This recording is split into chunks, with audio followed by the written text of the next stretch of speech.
통치를 원하게 통치를 원하게 반갑습니다. 아, 오늘 오니까 상당히 이 개혁이 잘 추진되고 있는 걸로 보입니다. 옛날에 글라스노스트 페레스트로이카라는 말 혹시 기억하십니까?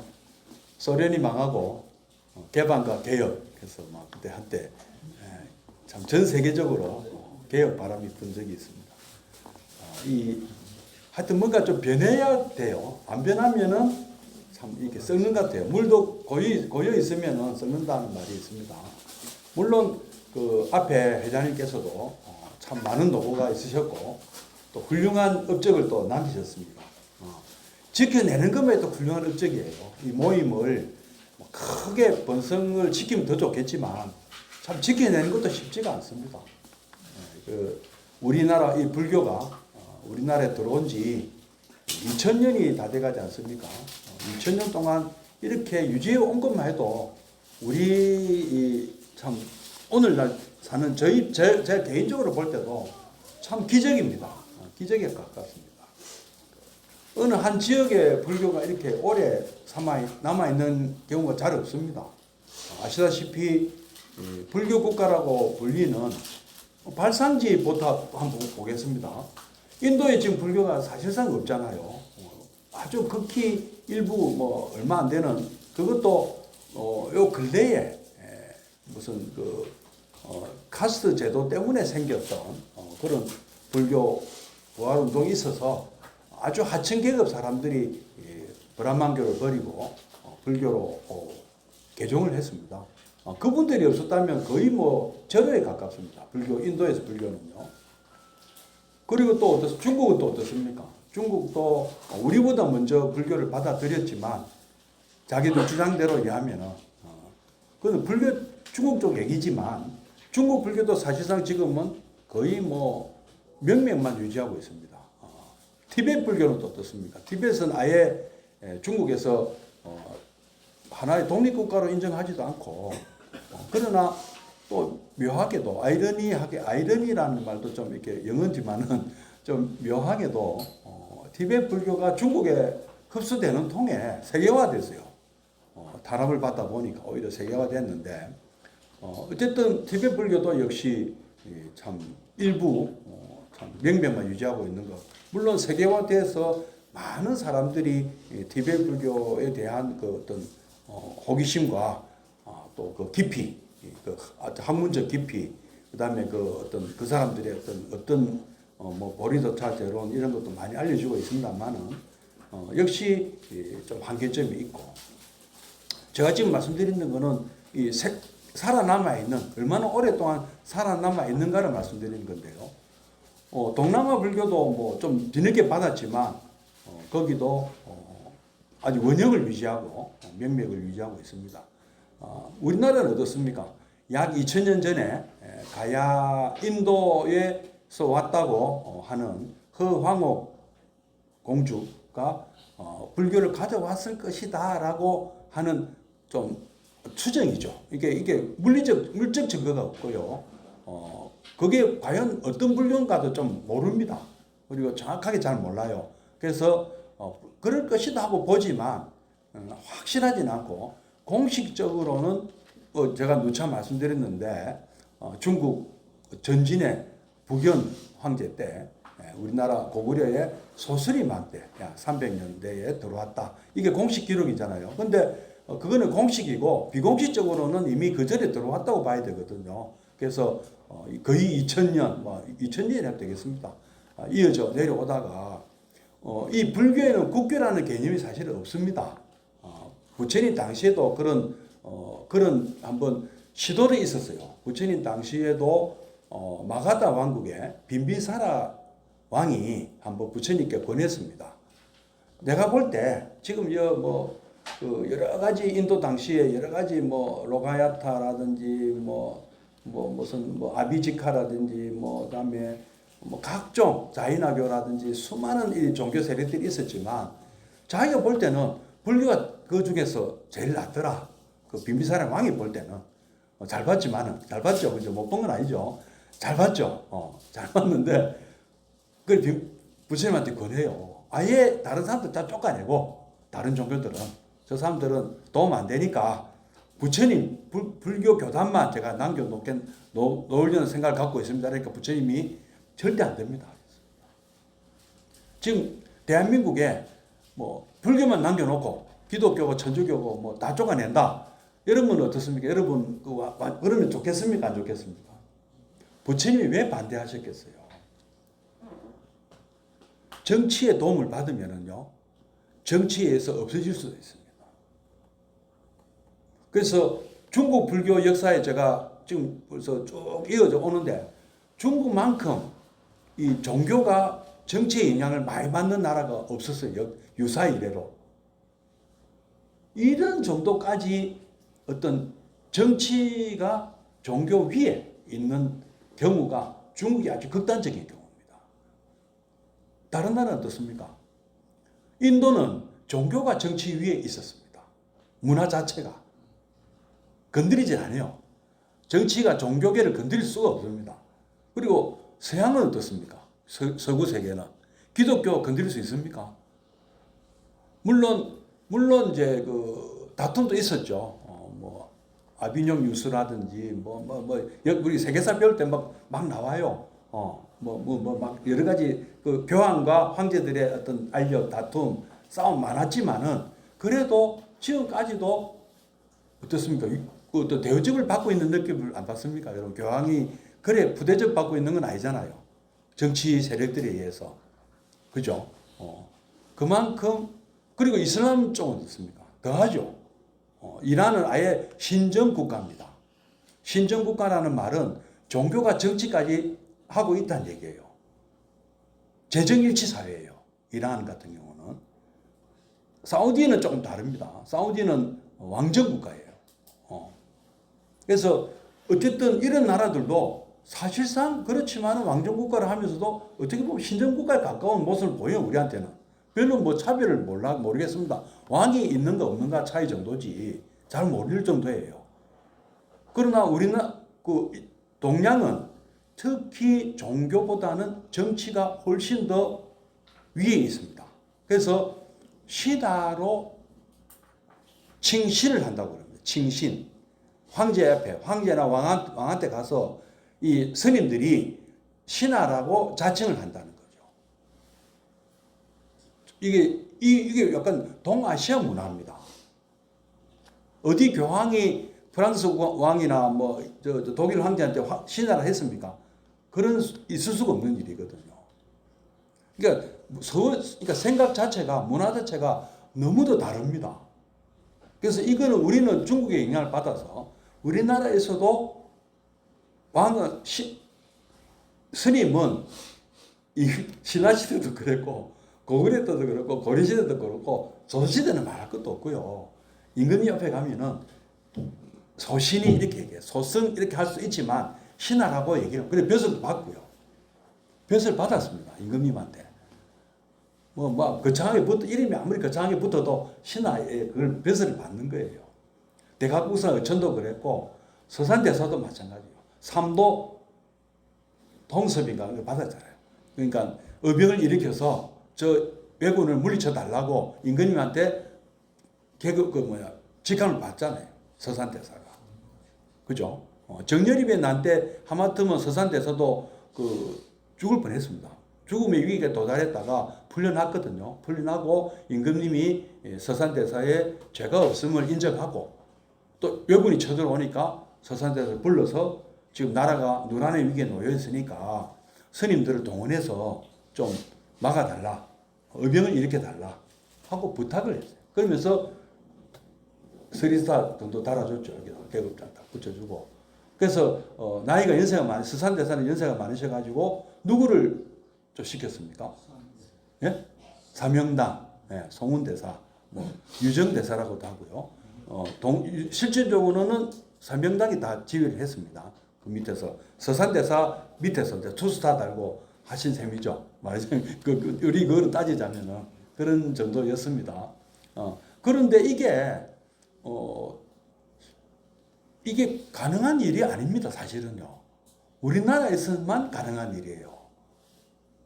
스님이 군인 노릇을 한다. 동아시아에서만 있었던 일입니다. 일본하고 우리나라, 중국 정도. 다른 나라는 그 지금 남방불교 쪽에서는요, 있을 수 없는 일이라고 봅니다. 이거 상상을 못해요, 그 사람들은. 스님들이 어떻게 살생을 하느냐고. 일반 사람들도 살생하면 안 되는데 어떻게 스님이 살생을 하느냐고. 도저히 이건 있을 수 없는 일이라고 봅니다. 말 그냥 죽지. 때리면 맞고 칼로 찌르면 죽어라. 부처님이 그래 또 가르치셨어요. 부처님께서 가르친 대로 하자면 국교도 거부하셔서 부처님 국교 안 된다 하셨어요. 자유경쟁하자. 그래야 의미가 있다. 우리는 자신 있다. 그리고 정치의 영향을 받는 것을 막으신 거예요. 막아주신 거예요. 그때. 그거로 해서.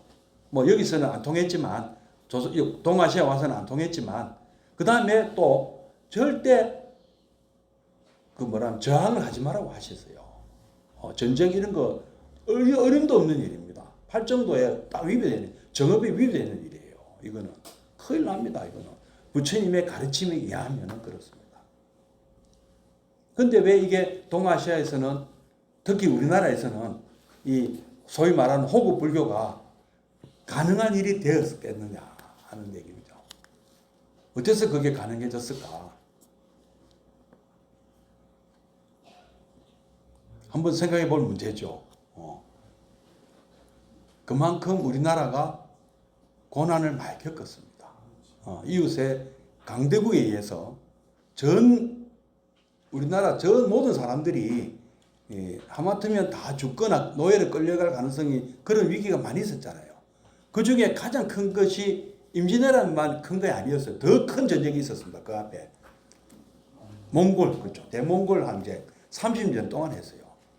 그때 또 스님들이 얼마나 활약 많이 했습니까? 김윤우 장군이 처인성에서 살리타이라는 몽골 장군을 활로 쏴 죽였다.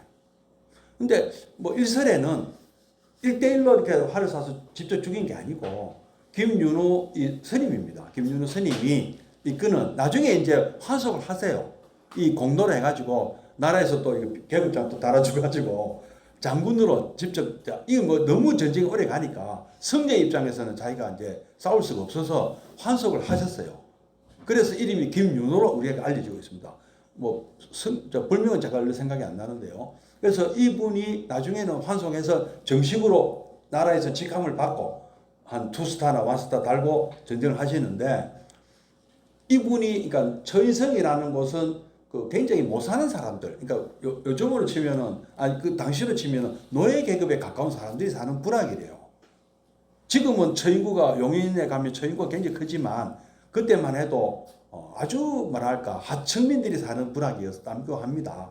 근데 이런 사람들이 그 스님의 지휘하에 똘똘 뭉쳐가지고 막 산 위에서 아래로 내려보고 이제 활을 쏘니까 한두 명이 쏜 게 다 일제 사격을 했겠죠. 그러니까 선두에서 말을 타고 달려오던 몽골군들이 이제 그 중에 한 명이 이제 마침 해피리는 살리타이가 지휘관이 맞아 죽은 거예요. 그 활에.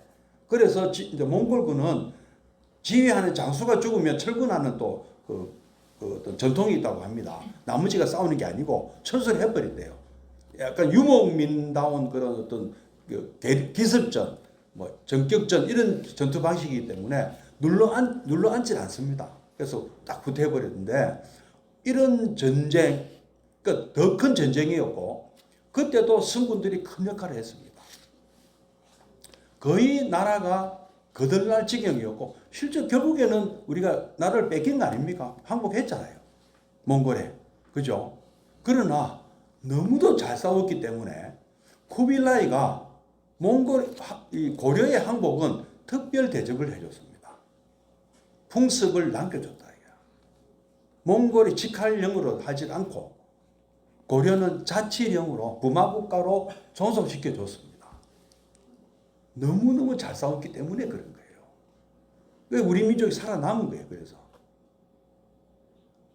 몽골이 거의 열대지방, 그다음에 밀림지역, 정글지역 이런 거 말고는 다 정복했잖아요.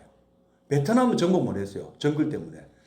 인도도 마찬가지. 인도도 정복 못했어요. 그 다음에 이집트도 못 했고 서양도 거의 정복을 할 뻔했는데 그때 또 누가 죽어서 돌아온다고 끝까지 못 간 거고요. 이 전쟁이 진 게 아닙니다. 그러니까 그만큼 지정학적으로 불리한 데는 끝까지 못 갔고 일본은 뭐 때문에 못 갔습니까? 바다 때문에 못 간 거고 우리는 게릴라전을 해서 너무 잘 싸웠기 때문에 그 쿠빌라이가 인정을 해준 거예요. 고려는 특별 대접해줘라. 그래서 그때 우리 역사책에 아주 유명한 역사책이 우리나라에 등장합니다. 이런 스님이 쓰신 삼국유사가 그때 나와요. 아시겠습니까? 그죠? 아시죠? 뭐 이거는 상식이 우리 학교 다닐 때 배우셨죠? 제가 지금 말씀드린 게 다 보면 뭐 중학교, 고등학교 때 다 배운 내용이에요.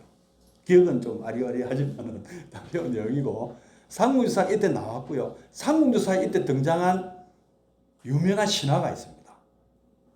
단군신화. 근데 삼국유사에 의하면 단군에 대한 이야기가 책들이 많이 있었는데 지금은 없어졌어요. 중간에 다 없어졌습니다. 그래서 일설에 의하면은 단군신화가 혹시 이런 스님이 창조한 게 아니냐는 설까지 나왔어요. 다른 책이 없으니까 거기만 나와요.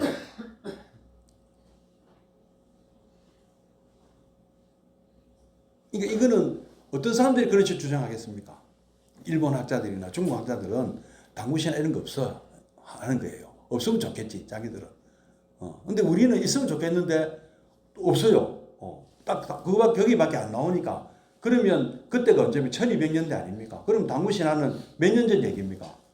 뭐 몇천 년 전 얘기인데 그 사이에 기록은 없고 그거밖에 없으니까 믿기는 어렵지만 그죠? 그러나 왜 이런 스님이 단군신화를 왜 이거를 강조했을까요? 한국 삼국유사에 바로 이 싸워서 이 땅을 지켜낸 우리 민족의 정신을 갖다가 그러니까 우리 민족의 힘으로 우리 이겨냈다 이거라. 다른 나라는요 귀족들이 항복하면 끝이에요. 밑에 노예 계급이나 뭐 하층민들은 뭐 위에 대장에만 바뀌어도 자기들 상관없어요. 자기들 삶은. 일본의 세계하가라 전투가 뭐 어떤 큰 전쟁이 일본의 그 자군 동군하고 동군 서군하고 한번 큰 전쟁이 있었지 않습니까? 도요토미 히데요시의 아들하고 도쿠가 이에야스 세력하고 한번 크게 붙었지 않습니까? 임진왜란 끝나고 이때 이런 10만 명 넘는 군인들이 모여가 전쟁을 하는데 농민들은 산에 올라 도시락 까먹으면서 구경했다. 자기들 일이 아닌 거예요. 그 사람들한테는. 그래서 일본군이 우리나라 쳐들어와서 제일 놀란 것 중에 하나가 왜 그 농사 짓는 사람들이 왜 우리를 공격하느냐고. 도시락 까먹고 구경하지. 저거 나라는 그러고 있는데 여기 왜 왕은 왜 또 도망가? 싸우다 죽거나 항복하거나 뭐 부하가 되거나 하는데. 그러니까 문화가 달라서 그래요. 문화가. 근데 이런 문화가 언제 생겼냐면은 바로 아까 제가 말씀드린 대로 삼국유사에서 단군신화라는 것을 이런 스님이 우리 국민들한테 알렸기 때문이다. 그래서 우리는 한민족이라는 것이 그때 좀 형성이 됐다고 저는 보거든요. 맥이 안 끊어졌어요, 그때. 그래서 아까 스님들도 그렇기 때문에 다 쓴 거예요. 손에 피를 묻힌 한이 있어도 이 나라, 이 강토, 백성들은 우리가 지켜야 된다 하고 생각했던 겁니다. 이건 계급, 신분이나 계급을 떠난 거예요, 이거는. 어떻게 그렇게 가능한가 하는 것이 바로 단군신화의 그 힘이 있다고 보는 것이죠. 그럼 단군신화에는 여러분 단군신화를 한마디로 뭐라고 보십니까? 단군신화의 정신이. 이것도 책에 학교 다닐 때 배운 건데요. 예, 홍익인간. 지금 우리나라가요.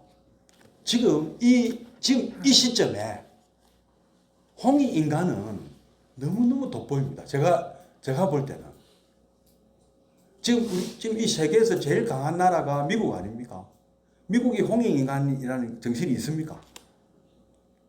지금 보니까 아니에요. 있는 줄 알았는데. 미국 사람들은 세계 평화를 위하고 참 못 사는 나라들의 어떤 민주주의 보급하고 도와주고 막 천사의 나라인 줄 알았는데 요즘 하는 거 보니까 아니라 우리만 잘 살면 된다는 주의라. 지금요, 소위 말하는 옛날에는 뭐랍니까, 그 미국 정신이 뭐였죠? 미국에 가서, 그러니까 유럽에서 신분 때문에 자기 능력을 발휘 못한 사람들, 계급 사회다 보니까. 근데 여기는 자유가 주어지고, 뭐 얼마든지 자기가 잘하면 부자가 될 수 있는 나라잖아요. 자기 학에 달렸잖아요. 그죠? 이거 저는 생각이 안 납니다. 그런 어떤 미국이라는 나라, 그런 나라였다 이거라. 미국에 오면은 얼마든지 자기 능력 발휘하고 성공할 수 있는 나라다. 그래서 그렇게 많은 이민이 미국으로 왔단 말이에요. 제가 우리 아는 여학생이 한 명 있었는데 대학교 1학년 때 휴학하고 미국 가버렸어요. 큰 성공했습니다. 엄청 큰 부자가 됐다 하더라고. 전해오는 얘기에. 여기 우리나라에서 그 성공 못 해요. 미국 가면은 우리나라 여자들도 유리천장 이런 게 없기 때문에 큰 성공할 수 있다. 그러나 거기는 너무 성공 일둔도다. 실패하면 어찌 되느냐? 홈리스 된다. 대책이 없습니다. 지금 엄청난 홈리스들 때문에 미국 굉장히 골치 아픈 거예요. 이 복지에 대한 그게 대책이 지금 없는 상태예요. 의료보험이나 뭐 우리처럼 이런 안전장치가 없다고 합니다. 연금 이런 게. 그러니까 자기가 번 돈 자기가 쓰자 이거거든요. 기본 개념이. 자기 능력이 있으면 성공해라 이거라. 누가 말렸나.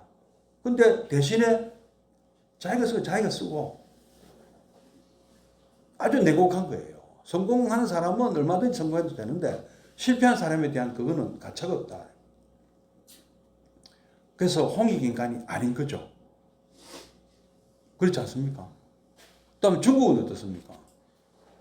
지금 우리가 배우고 있는 중국 불교, 중국도 요새 좀 홍익인간이 아닌 것 같아. 저것만 잘 되면 되는 것 같아. 왜냐하면은 그 사람들이 그 자기들 소수민족이나 홍콩이나 대만을 대하는 걸 보면은 티베트나 뭐 위구르, 그죠? 이 사람들 대하는 거 보면은 전혀 그렇지 않다.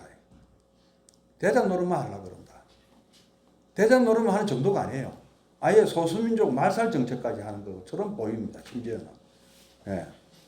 그래서 이 사람들이 나중에 패권국가 되면 큰일 나겠다는 생각이 들 정도로 지금 이미 마각을 드러내 버렸어요. 중국은. 그러니까 미국도 아니고 중국도 아니에요. 그렇다고 유럽이 그게 되나? 유럽도 아니에요. 이렇게 홍익인간이라는 것은 한자로 되어 있어 가지고 여러분들 그래도 아시잖아요. 널리 인간을 이롭게 하라. 이런 어떤 민족 전체가 이런 마음을 갖고 있는 나라가 없더라. 제가 볼 때는. 근데 이런 생각이 어디서 왔겠습니까, 여러분? 당구 신화에서 왔다 하는 거죠. 이런 스님 말씀은 그죠. 근데 당구 신화에 또 누가 등장하는지 아십니까? 당군 신화. 당군의 아버지가 누구죠?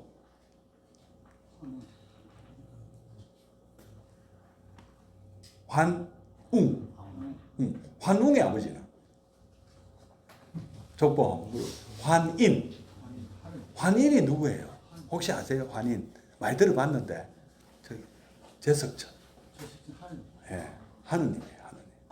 아니 석재환인이라고 불러요. 원래 제석천이 석재환인이라. 인도 말로 하면은 정식 이름이 석재환인이에요. 그러면 그러니까 이제 두 가지 학설이 있죠.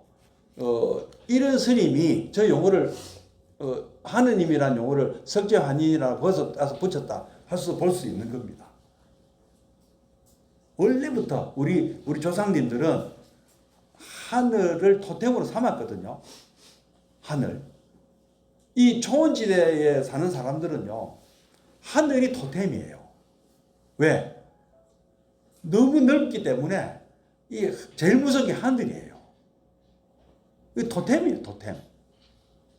그러면 우리나라 원래 이 고구려 또는 고조선 또는 우리 민족이 이 한반도에 살던 사람들은 뭐가 토템입니까? 호랑이와 곰이 토템이잖아요. 왜? 제일 무서운 게 호랑이와 곰이라. 맨날 만나거든. 산에 사냥하다 만나고, 뭐 채집하다 만나고, 그죠? 조선시대까지 많이 만났잖아요. 호화는 많이 있었잖아요. 그 옛날에는 얼마나 심했겠습니까? 하늘은 별로 안 보이고요. 당장 눈앞에 제일 무서운 게 호랑이 아니면 곰이란 말이에요. 그게 토템으로 삼는 거예요. 근데 아주 드넓은 평원, 드넓은 초원, 드넓은 바다에서는 하늘이 토템이 되는 경우가 많습니다. 아니면 태양, 하루 종일 빛이 쬐는 데는 태양. 그래서 좀 예를 들면 이제 그 왜 북해 쪽에서는 뭐라고 하죠? 그 하늘을 토르, 하여튼 뭐 그리고 이쪽 그리스 쪽에는 제우스 신이 나가지 않습니까? 제우스. 그다음에 인도 평원에서는 제석천, 인도 평원, 석재 환희. 몽골 초원에서는 몽골 사람들은 뭐라고 합니까? 탱그리라 하죠. 탱그리. 탱그리가 하늘 천자의 어원이잖아요. 텐, 천. 거기 이제 국외음마대하고 하늘 천자가 되잖아요. 원래 텐이란 말이에요. 우리도 뭔가 우리 우리나라 사람들이 부르는 하느님에 대한 이름이 있을 거예요. 있는데 이은 스님은 저 인도 환인을 거기서 이름 붙여버렸어요. 거기다가 내가 하느님 같은 거니까. 그래서 오해를 또 사는 거예요. 그 당구신화 그러면 이런 스님이 만든 거 아니냐 하는 오해를 사기는 했습니다. 그러나 옛날 그때부터 우리는 하느님 용어가 환인인지 뭔지를 그는 나중에 이런 스님 쓴 거고 그렇게 석재 환인이라고 쓴 거고 실제로는 하늘을 토템으로 하는 기마 부족이었을 가능성이 많아요. 그런 무리들이 이제 어떻게 하다 보니까 이 땅에 온 거예요. 한반도 산악지대로. 아니면 만주 또는 뭐 저쪽에 고구려 이쪽으로 동북지방, 그죠? 백두산 쪽으로 왔는데 자기들 무리는 하늘을 토템으로 하는 무리고 거기 사는 사람들은 곰이나 호랑이를 토템으로 하는 무리들이 서로 이제 어울려 살아야만 되는 환경이 됐는데 호랑이는 못 견디고 다른 데로 가버리고 그러니까 서로 융합이 안 돼가지고 곰족은 융합이 돼서 서로 교류하고 같이 살게 되었다 하는 거죠. 그래서 근데 이거는 고조선만 그런 게 아니고 고구려도 그랬고 백제도 그랬고 신라도 그랬고 가야도 그랬고 일본도 그랬습니다. 똑같이 가면 뭐 똑같아요. 이거 신화를 살펴보면은 같은 구조라. 그러니까 외부에서 유의민이 오고 그 유의민하고 저항을 하고 떠난 사람도 있고 남는 사람도 있고 떠난 사람은 또 유의민이 새로 되죠. 예를 들어서 고구려 같은 경우는 고주몽과 유리 세력은 남았잖아요. 근데 비류나 온조는 유의민이 돼서 유랑민이 돼갖고 남쪽으로 내려와서 백제를 만들지 않습니까? 맞죠? 어찌 보면 당구신하고 비슷 안 합니까? 외부에서 누가 왔어. 고주몽이 왔단 말이에요. 그럼 소선하고 결혼했는데, 유리는 어머니가 다르잖아요. 와서 이 물을 받고, 원래 토착 세력들은 못 견디고 떠나버리고. 그죠? 고주몽이 환웅이면, 온조와 이 호랑이족이 돼요. 호랑이족이 떠나버렸잖아요. 남쪽으로 내려왔다 아닙니까? 그럼 여기서도 백제도 어떻게 됐습니까? 나중에 백제도 못 견디고 떠나게 됐죠. 이 땅에 전쟁이 지고 나당연합군에게 망해가지고 백제의 지배 세력들이 어디로 갔습니까? 바다 건너서 일본으로. 그죠? 또 일본 가서 또 역시 그런 식으로 나라를 만들고 뭐 만들어진 나라에 흡수가 됐는지 모르겠습니다만은 뭐 가야도 그랬다는 얘기가 나오고 가야도 김수로 왕이 북방 세력이잖아요. 우리 신화도 어떻습니까? 김한치도 마찬가지예요. 다 김한민족 출신이 가슴이 많잖아요. 스스로 보면은 동해 그 왕릉에 무무왕릉에 보면은 뭐 흉노족 얘기가 나와요. 김일제 후손이라고. 그러면 그 동아시아 나라들 보면 다 비슷한 그런 신화들이 있습니다. 근데 어쨌든 이 가장 큰 뿌리는 뭐냐? 홍익인간이라는 거. 그리고 이것이 어떤 영향을 받았냐? 불교의 영향을 많이 받았다고 저는 보는 거죠. 부처님 말씀하고 일치 안 합니까? 우리가 배우고 있는 불교하고 일치 안 합니까? 정신이. 부처님이 욕심 다 내고 다 다른 놈들 다 죽이고 너그 욕심 양껏 내고 성질내고 남의 나라 쳐들어가고 죽이고 해라고 시킨 적이 있습니까? 하지 말라고 시켰지. 정무기를 들고 싶으면 그리고 부처님께서 절대 하지 말라는 또 장사가 있어요. 사업 중에도 절대 하면 안 되는 사업이 있어요. 우리 불교 스님들이 하면 안 되는 것도 있지만 제가자들도 얼마든지 부자 되라고 하셨어요. 제가자는 무소유가 아닙니다. 오해하지 마세요. 제가자는 소유예요. 무소유가 아니고. 출가자만 무소유고 제가자는 얼마든지 부자가 되라고 하셨어요. 수달타 장자 말씀이 있지 않습니까? 수달타가 자기가 고살라 왕국의 말하자면 최고 재벌 아닙니까? 근데 자기가 생각할 때는 난 이제 돈을 번 만큼 벌었다. 이제. 그래서 나도 부처님, 저도 이제 부처님 저 제자처럼 머리 깎고 제자를 합니다. 출가를 합니다 하니까 말렸어요, 부처님께서. 수달타 장자의 이름이 또 있지 않습니까? 급고독 장자. 급고독이라는 말이 뭐죠? 무슨 뜻인지 아십니까? 한자로 다 되어 있습니다. 급은 공급하는 급자예요. 그 다음에 고는 외로울 고자. 독은 홀로 독자. 그러면은 고하나 독은 노인을 돕는 사람이라는 뜻이에요. 복지를 많이 하셨다. 사회복지 활동을 많이 했다. 수달타 장자는. 근데 이분은 고살라 왕국의 최고 재벌이라. 최고로 부자라.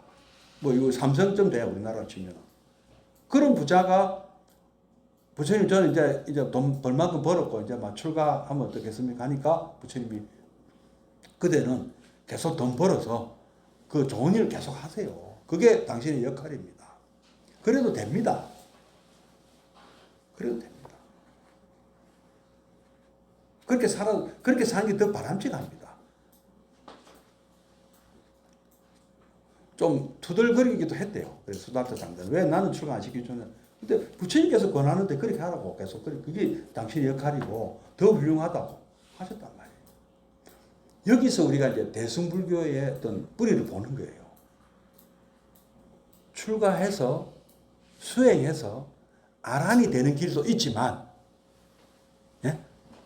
아란이 되는 길은 뭐를 의지하면 되느냐? 탐심, 욕심. 지금 우리 지금 이 세상에 엄청나게 지금 탐심 없는 사람이 있습니까? 거의 안 보입니다. 자제할 줄을 모르잖아요. 지도자라는 사람들이. 그죠? 욕심이 끝이 없어. 그 다음에 진심도 자제할 줄을 모를 것 같아. 전쟁 쉽게 일으키고. 1차 대전 때 전쟁하면 손해라는 것을 유럽 사람들은 알았어요. 전쟁하면 같이 죽는다. 같이 망한다. 왜? 유럽에서 1차 대전 통해 독일, 영국, 프랑스 다 망하다시피 했고 누가 이겼습니까? 결국에 최고의 승리자는 누굽니까? 미국 아니에요. 1차 대전에 의해서. 그리고 러시아는 아예 나라가 망했고 소련이 생기고 그 다음에 그래서 적어도 서부 유럽 사람들은 이 전쟁하면 다 죽는다. 다 손해다는 것을 알았습니다. 알아놓고도 2차 대전 또 일으켰어요. 뭔가 마무리가 제대로 안 됐다는 거죠. 그래서 확실하게 마무리 당했죠. 그죠? 독일은. 특히 독일. 영국도 확실히 망했고, 프랑스도 데미지를 엄청 입었죠. 다 엄청나게 혼이 난 거 아닙니까? 그래갖고 주도권은 완전히 미국에 넘어가고, 그 다음에 소련에 넘어가고. 그러면, 근데 그 다음에 이제 사람들이, 이게 전쟁하면 손해다 하는 걸 이제 늦게 알게 됐어요. 더군다나 우리 한국 전쟁, 월남 전쟁 다 통해가지고, 그래서 전쟁하면 손해다. 상식이 됐습니다. 그래서 유럽 사람들은 군비를 증강 안 한 거죠. 전쟁할 필요가 없다. 이제 전쟁 누가 바보처럼 누가 전쟁 일으켜. 그래 생각인 거죠. 근데 우리만큼은 전쟁을 못 일으켜, 우리는 휴전 상태니까, 뭐 북한이 언제 쳐들을지 모르니까 늘 대비하고 있었던 것이 있죠. 그래서 아까 제가 장사 얘기 말씀드렸는데, 하면은 안 되는 장사가, 부처님께서 말씀한 장사 중에 하나가 독극물 장사. 그 다음에 이 짐승 잡아가고 하는 거 있잖아요. 도축. 또 하나가 있어요. 무기 장사하면 안 돼요. 하지 말아 했어요. 아까 뭐 수달타 장사 이런 사람 그런 장사는 안 했거든요. 사람 장사, 인신매매 절대 하면 안 된다. 근데 여러분들은 지금 무기 장사하고 계세요. 거기 어떻습니까? 여기는 잠수함 만들고 계세요. 잠수함 무기입니까? 무기 맞죠? 그래서 그나마 아까 또 이거 연결되는 거예요. 아까 무기를 든 스님들이 있었잖아요. 그죠? 임진왜란 때 삼명당. 그럼 그거는 잘못 아닌가요? 큰 잘못이죠. 부처님 말씀을 어긴 거예요. 크게 어긴 거예요. 군인이 되면 안 된다고. 그 다음에 뭐가 되면 안 된다는 외교관이 되면 안 된다 했어요. 근데 두 개 다 했잖아. 삼명당은 군인도 하셨고 외교관까지 하셨어요. 전후수석까지 하셨어요. 가서 포로 송환해 오고 완전히 전쟁 종결하러 갔잖아요. 왜? 도쿠가와 이에야스가 불자기 때문에 어벙한 그 유학자가 갔다가는 죽을 가능성이 많기 때문에 목숨 걸고 가신 거예요. 나는 죽어도 좋다. 가시잖아요. 죽을 수 있는 거예요. 그 자리는. 갔다가 수틀리면 도요토미 히데요시 같으면 죽었을지도 모르잖아요. 근데도 목숨 걸고 가셔서 성공했잖아. 근데 왜 스님들이 무기를 든 거나 똑같은 거예요. 우리나라는 아까 홍익 인간의 정신을 잃으면 안 된다는 거죠.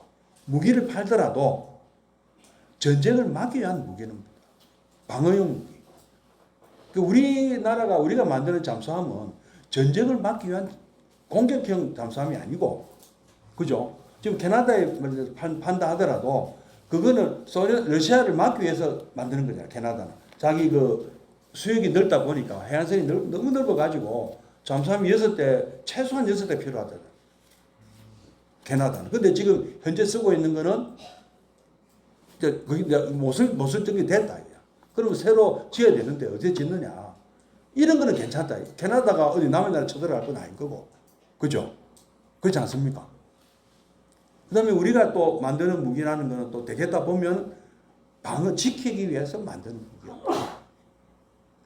그리고 우리 김구 선생님 같은 경우가 우리 여러분 너무 놀랍지 않습니까? 어떻게 그런 말씀을 하셨냐. 국방은 그저 쳐들어오는 적만 막으면 되고 경제는 먹고 살면 된다. 새끼만 먹고 살면 된다. 그러나 문화만큼은 우리가 전 세계 사람들을 위로해주는 우리 문화로 전 세계 사람들이 정신적으로 위로받고 위안을 받는 그런 문화 선진국이 되면 좋겠다. 문화 강대국이 좋겠다. 딱 지금 우리 현실에 맞아떨어고 있지 않습니까? 여러분 보실 때. 그죠? 문화는 얼마든지 선진국 돼도 된다. 1등 국가 돼도 된다. 그러나 국방은 우리가 세계를 정복할 것도 아니고 우리 한반도만 지키면 된다. 이거 쳐들어오지만 못하게 하면 된다. 그리고 우리가 핵자수함 갖는 것도 혹시 우리를 핵으로 공격하면 우리가 반격할 수 있는 그거는 남겨놔야 우리를 공격 못 한다고 많은 거죠.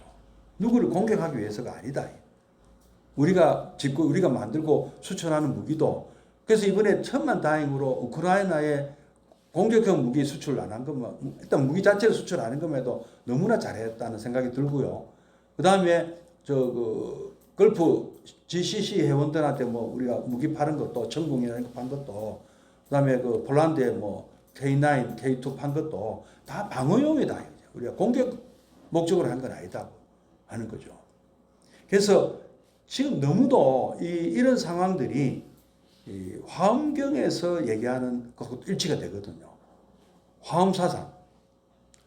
화엄사상, 여러분 화엄사상은 또 한마디로 뭐라고 말씀할 수가 있겠습니까? 화엄이라는 말 자체가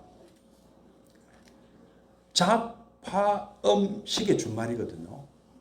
잡화. 수많은 막 이런저런 꽃들이 그냥 그 모여 사는 그 자체가 아주 훌륭한 장식이다. 엄숙한 어떤 그런 이 세상을 그린 거거든요. 어떤 사람들은 장미꽃으로 다 꽃밭을 통일하려고 달려드는 사람들이 있다. 또 한쪽은 백합으로 통일하는 사람들이 있어. 한쪽은 또 코스모스로 다 통일하는 사람들이 있어. 왜 남의 종교를 다 배격하고 자기 종교만 남겨놓으려고 하느냐. 부처님께서는 안 된다. 그 사람한테는 그게 필요할 수도 있다. 저 사람은, 어떤 사람은요, 신을 믿어야만, 신의 존재를 믿어야만 나쁘진 않은 사람도 있다. 그 사람들한테는 그걸 믿게 놔둬라. 사실 신은 없지만, 만약에 신이 없다고 그 사람이 정말로 그렇게 생각해 버려갖고, 마구 멋대로 행동할 수가 있다. 우리가 가르치는 업인가보의 법칙은 어렵다. 이해하기가.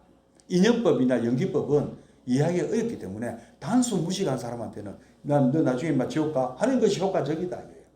신을 안 믿으면 지옥 가 하는 것도. 근데 그 수준에 맞는 사람은 그걸 놔둬라. 그래서 잡화 음식이에요. 오만 가지 꽃이 다 제각각 피어 있는 게 더 좋다. 다른 종교 탄압하지 마라. 그 사람한테는 그게 맞을 수도 있다. 불교의 목적은요, 불교는 상대적이에요. 절대가 외입니다. 여기 째진 사람은요, 이마에 이렇게 어떻게 잘못해서 탁 다쳤어. 이거 어디 가야 됩니까? 외과 가야죠. 내과 가면 안 되잖아. 헬스를 먹으면 낫습니까? 아까지기 많아요. 그죠? 근데 배 아픈 사람은 어디 가야 돼요? 헬스를 먹어야지, 그때는. 안 맞습니까?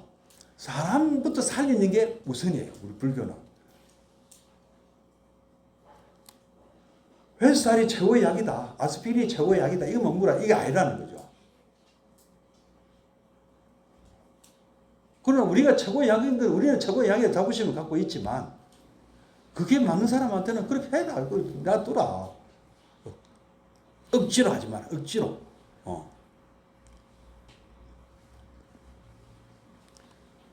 참 이 불교, 그래서 불교는 아까 저번에도 한 말, 얘가 서로 앞뒤가 안 맞는 종교, 앞뒤가 안 맞는 교리가 많을 거예요. 열을 올리라 했다가 내리라 했다가 왜 그래? 이런 의심이 들 때가 있습니다. 어떤 말씀은 열을 내리라고 강조하셨어요. 어떤 또 가르침은 열을 올리라고 강조하시는 가르침이 있어요. 근데 둘 다 맞는 얘기예요. 왜 맞는 얘기입니까? 열을 올려야 될 사람은 열을 올려야 되는 거고, 열을 내려야 될 사람은 열을 내리는 거잖아요. 맞습니까? 저번에 내비게이션 말씀드렸잖아요. 대구에서 부산 올 때 어디로 와야 돼요? 남쪽으로 와야 되잖아요. 그죠? 부산에서 대구 갈 때는 북쪽으로 가야 되잖아요. 그 다음에 서울에서 대구 올 때는 남쪽으로 내려와야 되고, 대구에서 서울 갈 때는 북쪽으로 가야 되잖아요. 그죠? 근데 어떤 사람한테 대구 가려면 우리 부산 사람이 내한테 누가 물었어요. 내한테 대구 가려면 어떻게 가야 돼요? 내가 북쪽으로 가야죠 했어요. 근데 그 사람이 서울서 온 친구가 전화를 받고, 야, 대구 가면 어디로 가야 된다 하더노? 그러니까 스님이 북쪽으로 가라 하더라 했다. 그러면 그 서울 사람이 북쪽으로 가면 어디로 갑니까? 안 되죠. 말하자면 경전이 그럴 수가 있다는 거죠. 경전의 가르침을 너무 글자 그대로 해석해 버리면 그런 우에 빠진다 이 말씀입니다. 그래서 내비게이션이라고 말씀드리는 거예요. 그래서 경전도 자기한테 맞는 거를 딱 이렇게 확보하면 참 도움되죠. 근데 안 맞는 거를 확보해서 그 가르침을 따르면 잘못될 수가 있어요. 큰일 날 수도 있습니다. 그래서 부처님께서는 물뱀의 비유를 말씀하셨어요. 뱀을 다룰 때 다루는 법을 모르면 큰일 난다. 내 가르침이 물뱀과 같다 하셨어요. 잘 다뤄야 된다. 꼬리를 잡으면 어떻게 되냐.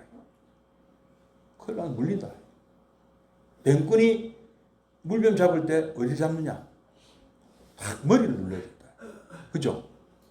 이거 그런 사람도 있다는 거죠. 꼬리를 잡고 막 흔드는 사람이 있다 이거야. 이 몸이 좋다고. 자기 물리 좋는데. 또 뗏목의 비유도 있잖아요. 이 덕분에 강을 건너왔다. 부처님 가르침 덕분에 법화경 공부하고 화엄경, 아함경, 법구경, 좋은 경전, 니까야. 내가 그래갖고 강을 건너왔어요. 근데 이거 너무 귀한 거 이게 애지중지하고 짊어지고 산에 올라가는 것 똑같다. 뗏목 내려놔라. 강을 건넜으면 더 이상 필요 없다. 언제 필요하겠습니까? 남아있는 사람도 구조라 갈 때는 필요하겠지. 그죠? 내가 두고 온 사람들, 저 어려운 지경에 놓여있는 사람들을 놔두고 내가 이거 탈출했잖아. 뗏목 타고. 탈출했는데 아이고 맞다 저 사람도 구하러 가야지 하고 여기서 이제 구조대를 편성해가지고 우리 좀 도와주세요. 우리 가족들이 갇혀 있어요. 지금 늪에 섬에 지금 고립돼 갖고 물을 자꾸 불어나는데 지금 큰일 났습니다. 좀 도와주십시오. 해서 구조대를 이끌고 그 뗏목을 타고 가서 나머지 사람들을 구출한다. 인도에는 그런 일이 많았대. 이 물에 갇혀 갖고 사람들이 위험에 빠진 경우가 많기 때문에 그래서 이 비유가 나온 거거든요. 혼자서 헤엄 자칫 사람은 혼자서 헤엄쳐서 빠져나올 수 있잖아요. 이 무트로 안전한 곳으로 혼자서라도 그죠? 아니면 얼기설기 뗏목 만들어서 탈출할 수 있잖아요. 그래서 이제 우리가 이제 이 대승불교 쪽에서는 혼자 탈출한 그거를 소승이라고 부르는. 그래서 소승이라고 부르는 거예요. 1인승이다. 1인승. 소승이란 말은 1인승이다 이 말이에요. 혼자 탔다.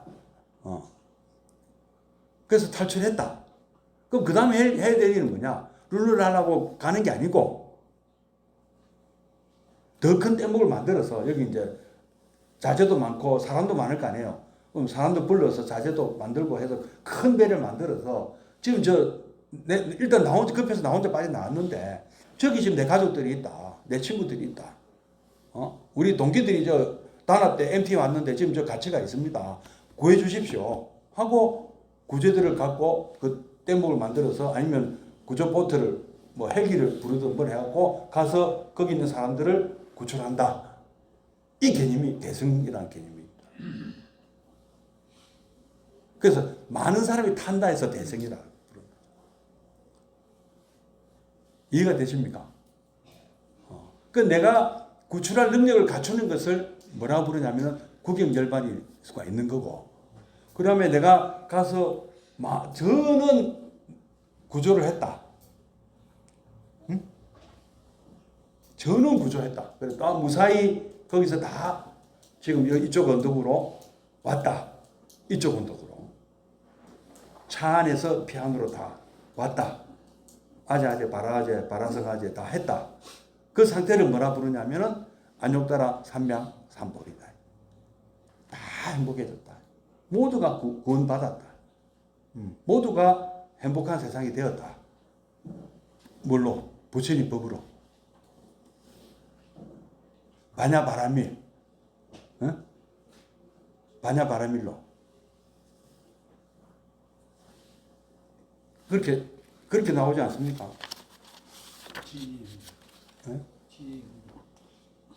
여기 보자.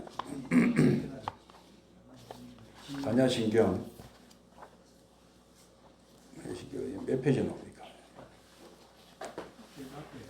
제일 앞에 나오네요. 네.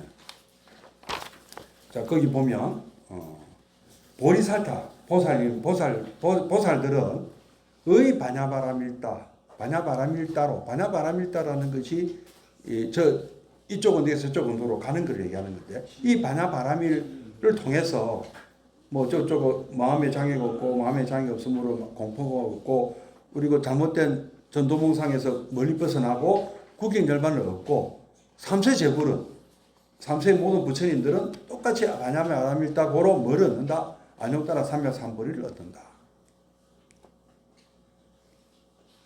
이 모두를 구하는 사람을 부처님이라고 하는 거예요. 이를 모두를 구하고자 하는 그 마음이 보살심이고 그걸 완성한 사람이 부처님인 거죠. 그것을. 그래서 우리 이 시점에 아까 임진왜란 때 사명당 물론 그분이 부처님이라고 볼 수는 없지만은 그런 마음이셨잖아요. 이 누란에 빠진 우리 조선 백성들을 외적의 침략으로 막아야 되겠다. 그래서 무기를 들었다. 하지 마라. 부처님께서 하지 마라. 부처님 내가 이것 때문에 지옥을 가도 할 수 없습니다. 우선은 사람들 살리고 봐야 되겠습니다. 그 누가 비난할 수 있느냐. 그런 마음을. 그게 진정한 보살. 그 우리가 대승보살이라고 보는 거죠. 그 마음을 대승보살로 보는 거죠. 나는 수행자니까 나는 아라한의 경지를 나는 꼭 가야 되겠다. 그래서 나는 절대 모기 한 마리도 나는 죽이면 안 된다. 개미 한 마리도 죽이면 안 되고. 이런 사람도 있어요. 뭐 그래도 돼. 그건 나쁜 건 아니에요. 그죠? 그런 분도 있는가 하면은 내가 뭐 장사 열심히 해가지고 돈 벌어서 이문을 많이 남겨가지고 많은 사람한테 도움을 주는 수달자 장자 같은 사람이 되겠다. 그런 불교도 가능한 거예요. 아까 불교의 목적이 뭐냐면 탐진치를 없애는 거거든요. 탐진치 없애는 것이 뭡니까? 분자를 없애는 거면은 아까 많이 나누고 다른 사람들이 홍익인간에서 불국토를 이루는 거는 뭐죠? 분모를 늘리는 거잖아요. 분모가 뭐한테 돼도 내나 담지치 위에 있는 분자에 있는 담지치는 제로에 수렴한다. 우리 수학에 그렇지 않습니까? 그러니까 이게 대승의 원리인 거죠. 오늘 법화경 사상이 요 대승 사상에 아까 이런 게 있는 겁니다. 그래서 다음 시간에는 더 구체적으로 한번 법화 사상, 화엄 사상 앞으로 이제 대승 사상에 대해서 좀 말씀드릴 건데 한번 어떤 개념이냐 하는 것을 말씀드렸습니다. 예, 성불하십시오. 예, 그거랑